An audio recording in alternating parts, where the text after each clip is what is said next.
Hello बच्चों, let us see the question. The equation of alternating current for a circuit is given by I equal to 50 cos 100 pi t. Calculate frequency of AC applied. Question ये कह रहा है कि एक equation दिया alternating current का और इसकी वैल्यू है I equal to 50 cos 100 pi t. तो हमसे पूछ रहा है कि calculate the frequency of AC applied. आइए देखते हैं इस क्वेश्चन का मेन की कॉन्सेप्ट क्या है और फिर इस क्वेश्चन को हम लोग अटेम्प्ट करेंगे. तो की कॉन्सेप्ट में हम लोग समझेंगे कि वो कौन सा ऐसा कॉन्सेप्ट है जिसके बेस पर इस क्वेश्चन को हम लोग सॉल्व कर सकते हैं.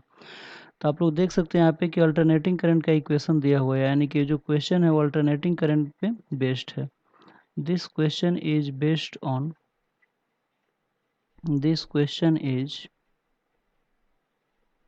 Based on alternating current. क्या होता है अल्टरनेटिंग करंट का इक्वेशन? तो आइए सोल्यूशन में इस चीज़ को हम लोग सॉल्व करते हैं. तो सोल्यूशन में हम लोग देखेंगे कि जो अल्टरनेटिंग करंट का जो वैल्यू होता है, इसका इक्वेशन होता है I equal to I naught cos omega t. ठीक है.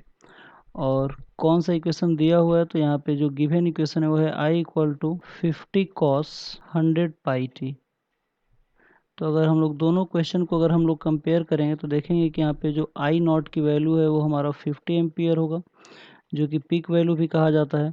और यहाँ पे जो ओमेगा है उसके जगह पे यहाँ पे 100 पाई लिखा हुआ है. तो एंगुलर फ्रीक्वेंसी यहाँ पे दिया हुआ है 100 पाई इंटू 100 पाई. ठीक है, टी दोनों में है.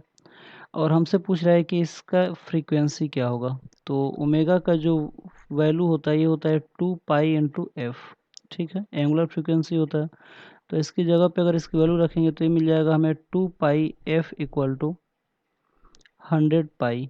तो यहाँ से एफ की वैल्यू जो आ जाएगा, पाई से पाई कट जाएगा तो ये आ जाएगा 50 हर्ट्ज.